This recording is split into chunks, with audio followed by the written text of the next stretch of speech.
জাহাঙ্গীরনগর বিশ্ববিদ্যালয়ের সাম্প্রতিক ভূমিকম্পে ক্ষতিগ্রস্ত ভবনগুলোর অবস্থা সরেজমিনে পরিদর্শন করেছেন বুয়েটের সাবেক অধ্যাপক ও পদ্মা সেতু বিশেষজ্ঞ প্যানেলের অন্যতম স্ট্রাকচারাল মেম্বার অধ্যাপক শামীম জেড বসুনিয়া।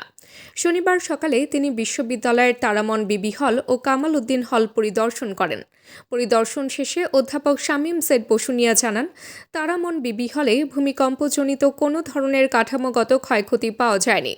এ কারণে শিক্ষার্থীদের আতঙ্কিত হওয়ার কোনো কারণ নেই এবং সম্পূর্ণ নিরাপদভাবে হলে বসবাস করা যাবে বলে তিনি শতভাগ নিশ্চয়তা দেন।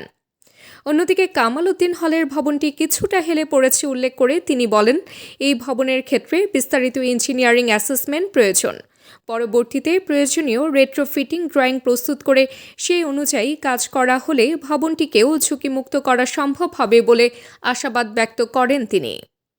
সহানুভূতিশীল মাস্টার, 82 বছরের বেশি বয়স, আমি এখনও 2.5 ঘন্টা করে ক্লাস নেই। আমি সহানুভূতি হিসাবে আসছি, এটা পরিদর্শন করার আমি দেখতে আসছি, ওনাদের কিছু বুদ্ধি দিতে এসছি। কি জানতে চান বলেন? আমার পাওয়ার তো কিছু নাই। আর বলে ভবনের কোনো ধরনের ভূমিকম্পের সাথে কোনো সম্পর্কযুক্ত কোনো ধরনের কোনো ডিস্ট্রেস আমি দেখি নাই। যেগুলো হয়েছে এগুলো লোকাল, মাটির থেকে সরে গেছে, যার জন্য লোকালি মাটির সাথে যেগুলো সম্পর্ক সেই জায়গায় কিছু কিছু ক্র্যাক এসছে, দ্যাটস অল। বসবাস 100% বসবাস করতে পারবে, কোনো রকম সেফটি কোনো রকম ইয়া নাই। ঠিক আছে। তাবাসসুম হকানিকা, দৈনিক আজকের বাংলা। দৈনিক আজকের বাংলা .net